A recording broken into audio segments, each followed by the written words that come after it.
12:30 p.m. Dallas, Texas. The most powerful man in the world was shot dead in broad daylight in front of hundreds of witnesses with cameras rolling. And more than 60 years later, America is still asking one question: what really happened that day? So today, no theories, no guesswork, no Hollywood dramatization, only raw, verified, documented facts. This is the story of the assassination of John F. Kennedy. John Fitzgerald Kennedy became the 35th President of the United States after winning the 1960 election. He entered office during one of the most dangerous periods in history, the Cold War. His presidency faced major international crises, including the failed Bay of Pigs invasion in 1961 and the Cuban Missile Crisis in 1962, when the world came closer to nuclear war than ever before. Kennedy was young, charismatic, and internationally recognized. But on one autumn day in 1963, his presidency came to a sudden end. November 22, 1963, President Kennedy arrived in Dallas, Texas as a part of a political trip. His wife Jacqueline Kennedy was with him. Texas Governor John Connally and his wife Neil Connally were also in the vehicle. The presidential motorcade traveled through the street of Dallas towards the Trade Mart. Thousands of people gathered to see the president.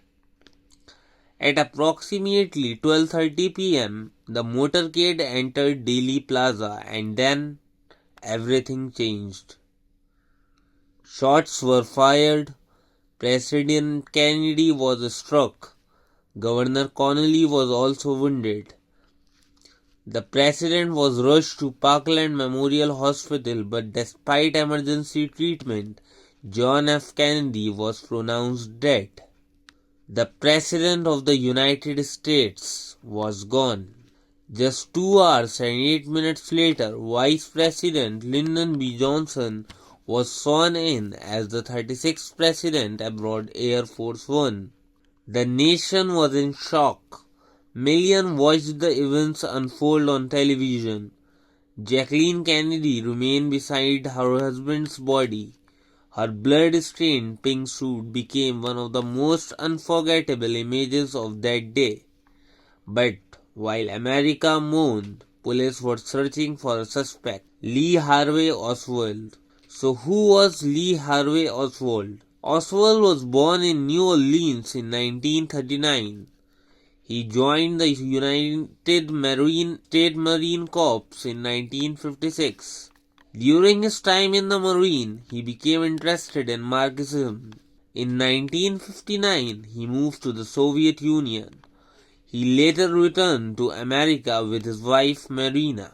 In October 1963, Oswald got a job at the Texas School Book Depository in Dallas, a building that overlooked Dealey Plaza. According to the Warren Commission, Oswald used this position to fire at the presidential motorcade. If you like this video, share the video and subscribe for part 2. Thank you.